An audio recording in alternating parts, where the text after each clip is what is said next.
नमस्कार दोस्तों, आइए जानते हैं महाराष्ट्र की बड़ी खबरें। आज की पहली खबर है कि शनि शिंगणापुर मंदिर से हटाए गए 114 मुस्लिम कर्मचारी। अहमदनगर जिले के प्रसिद्ध शनि शिंगणापुर मंदिर में बड़ा फैसला लिया गया है। मंदिर ट्रस्ट ने 167 कर्मचारियों को नौकरी से निकाल दिया। इनमें 114 कर्मचारी मुस्लिम समुदाय से हैं। ट्रस्ट ने इस कार्रवाई का कारण अनुशासनहीनता और प्रशासनिक अनियमितताएं बताया है। ट्रस्ट के अनुसार कुछ कर्मचारी पिछले 5 महीने से बिना सूचना के काम पर नहीं आ रहे थे। जिन विभागों से कर्मचारी हटाए गए हैं उनमें कृषि, कचरा प्रबंधन और शिक्षा विभाग शामिल हैं। इस पर आचार्य तुषार भोसले ने अपनी प्रतिक्रिया दी है।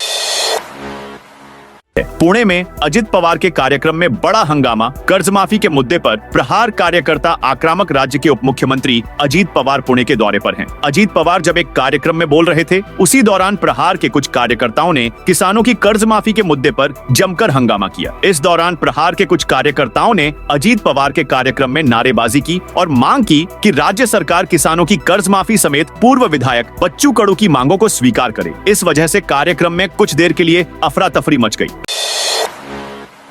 रत्नागिरी समेत कई जिलों में रेड अलर्ट। महाराष्ट्र के कई हिस्सों में बारिश हो रही है। दक्षिण पश्चिम मानसून के जोर पकड़ने के बीच भारतीय मौसम विज्ञान विभाग (IMD) ने महाराष्ट्र के कई जिलों के लिए रेड और ऑरेंज अलर्ट जारी किया है। 14 जून को रायगढ़ और रत्नागिरी जिलों के लिए रेड अलर्ट जारी किया गया है। मौसम विभाग ने कोंकण तट पर भारी से लेकर बहुत भारी बारिश का अनुमान जताया है। मौसम विभाग ने रविवार 15 जून के लिए पालघर, ठाणे और रायगढ़ के लिए ऑरेंज अलर्ट जारी किया है। इसके साथ ही रत्नागिरी जिला के लिए रेड अलर्ट जारी किया गया है। वहीं IMD ने मुंबई के लिए येलो अलर्ट जारी किया है। इस तीव्र मौसम के कारण संवेदनशील क्षेत्रों में अचानक बाढ़ और भूस्खलन की स्थिति बन सकती है। 15 जून से 17 जून तक इन्हीं तटीय क्षेत्रों के लिए रेड अलर्ट ऑरेंज अलर्ट में बदल जाएगा, जो थोड़ी कम बारिश की तीव्रता को दर्शाता है।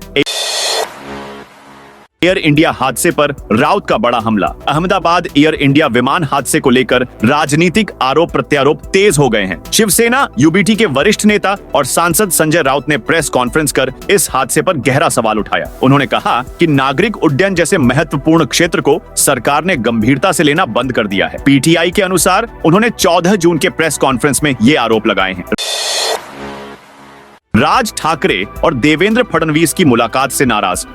गुट उद्धव ठाकरे से अलायंस की चर्चा के बीच भाई राज ठाकरे महाराष्ट्र के मुख्यमंत्री देवेंद्र फडणवीस से मिलने गए और करीब 1 घंटे तक बातचीत की। इसके बाद से सवाल उठने लगे कि क्या राज ठाकरे अपने भाई उद्धव ठाकरे से दगा कर अब बीजेपी के साथ जाना चाहते हैं। इस पर अब उद्धव गुट की प्रतिक्रिया आई है। उद्धव ठाकरे गुट के सांसद संजय राउत ने राज ठाकरे और देवेंद्र फडणवीस की मुलाकात पर कहा, कुछ लोग देवेंद्र फडणवीस ये सब करके बस माहौल बना रहे हैं। हालांकि मुंबई और महाराष्ट्र में मराठी मानुस की जो दुर्गति हुई है, उसके लिए देवेंद्र फडणवीस ही जिम्मेदार हैं।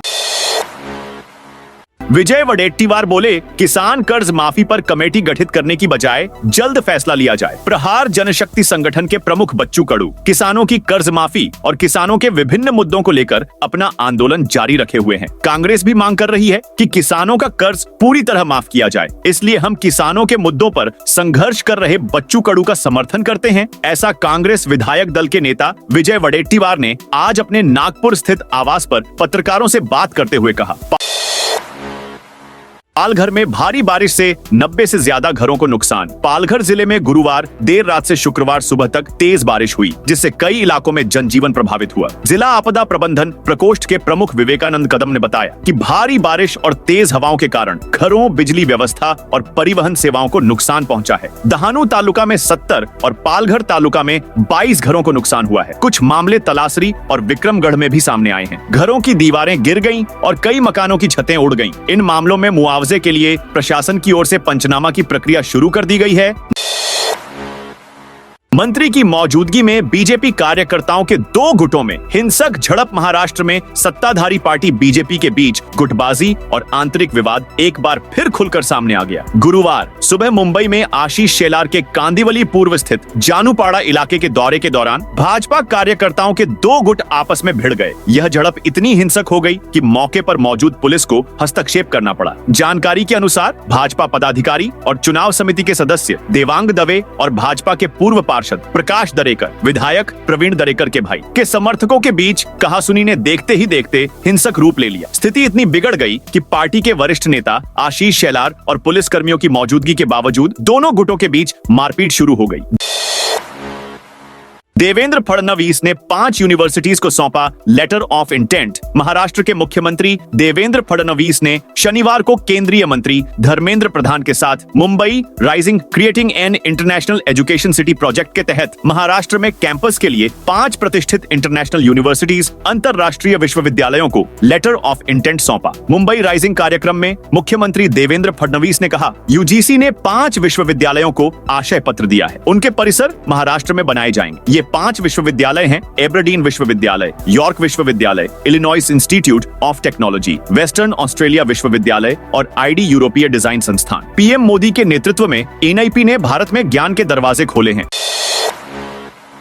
सीएम फडणवीस का बड़ा कदम, नागपुर में स्थापित होगा हेलीकॉप्टर निर्माण कारखाना। नागपुर में करीब 8,000 करोड़ रुपए के निवेश से एक हेलीकॉप्टर निर्माण कारखाना स्थापित किया जाएगा। इस संदर्भ में शुक्रवार 13 जून को मुख्यमंत्री देवेंद्र फडणवीस की उपस्थिति में मैक्स एरोस्पेस एंड एविएशन प्रालिपन्स और महाराष्ट्र सरकार के उद्योग विभाग के बीच एक समझौता ज्ञापन MOU पर हस्ताक्षर किए गए। मुख्यमंत्री फडणवीस ने इस मौके पर कहा कि इससे नागपुर के रक्षा उत्पादन क्षेत्र को गति मिलेगी।